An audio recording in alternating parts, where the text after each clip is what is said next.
Hello, it's time once again for another exciting legal adventure with Aaron Stringer of Red Cliff Legal in St. George, Utah, of Legacy Made Clear. Aaron, how you doing today? Having a great day. How are you? I am just doing splendiferous. I don't know what that means in legalese, but I'm sure it's pretty good. Yeah, I'm sure we can make up a definition. We'll get it Let, figured out. let's do that right now. Maybe we can sue someone who's misusing it. Hey, a lot of people are asking, are do-it-yourself estate planning documents really safe to use? I know you've had some experience with that. I have, yeah. So we were just talking before. I actually had an experience this morning talking with a potential client, and the short answer is uh, no. They're really not safe to use.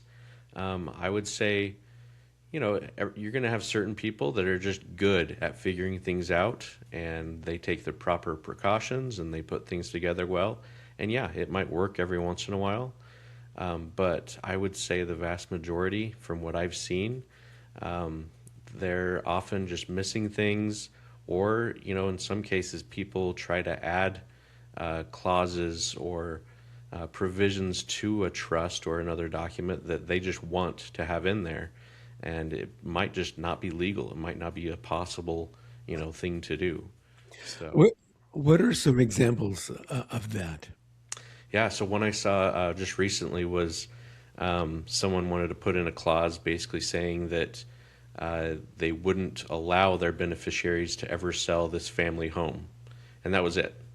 And so that's going to lead to a lot of issues because, first of all, you can't really control once you've given property to someone else through the estate.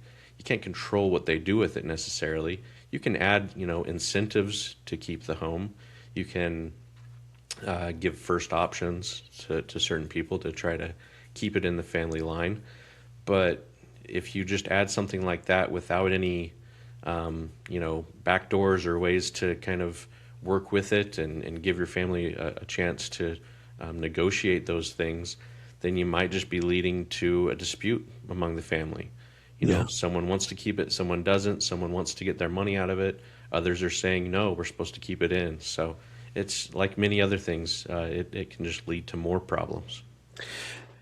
Aaron, in your experience, have you found that there are sometimes cases where regular people think that they can just be their own attorney and do their own legal work because they saw something online and they go, well, how hard can this be? You know, all I need to do is write on a piece of paper exactly what I want to have happen, and that's just the way it's going to be. And they try to do that. Do you find that happens every once in a while? I do. That's what I uh, was able to talk to someone this morning about. And I think I've made this comparison before on the podcast, but it's like if I have a plumbing issue, then I'm going to call a plumber to take care of it, most Yeah. likely. I recognize that I have my limits. I recognize that there are experts out there that know how to take care of it and can do it in a fraction of the time that it would take me to do, even if I knew how to do it right. Yeah. So that's kind of the biggest thing. And I think one big difference with that analogy is that if I try to do it myself with the plumbing, I'm going to find out probably pretty quick that I still have a leak or I've caused another problem. With estate planning, the problem is you don't know until you're deceased and your family is trying to address it. Your family is going to be the ones that realize that there was a problem with it in the first place. Yeah, and they're really going to be grateful to you after you're gone and they got to deal with this complete and total mess. Right. It's in my experience, here's a mantra I live by, and I try to extol this same virtue to my clients, and that is do what you do best and delegate the rest. That's it. You know, don't try to be Exactly. your own attorney. Don't try to be your own web developer or marketing guy. Just do what you do and delegate the rest. It's like, Right. And I think we're probably going to see it even more now as AI becomes a bigger thing. People oh, think, even more that they can just figure it out. But I would again just say be extremely careful with that because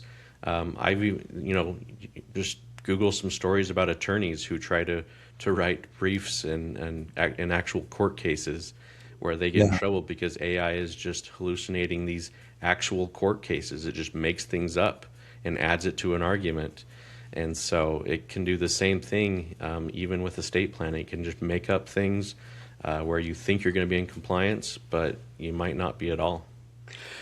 Yeah, it's kind of like um, in a legal situation, you don't answer questions that you've not been asked because that just opens more doors to Right. other questions and problems. Yeah. Yeah, it can be a really nightmare. So, ladies and gentlemen, take heed to what Aaron says. Do not try to be your own attorney. Don't try to DIY your estate planning documents. Right. Give Aaron a call. What's your phone number again, Aaron? Yeah. Phone number is 435-817-9187. And email is astringer@redclifflegal.com. Cool. And your website, redclifflegal.com. And remember, you can listen to all of Aaron's podcasts that he's done previously. They're available on YouTube and they're being uploaded right now to all of the major podcast channels and even on Facebook. Log on to his Facebook page and check them all out. Aaron, thank you so much. We'll see you again next time with another exciting edition of Legacy Made Clear. Stay tuned for this cool bumper music. All right. Thank you. You take care. I'll see you later, okay? Bye.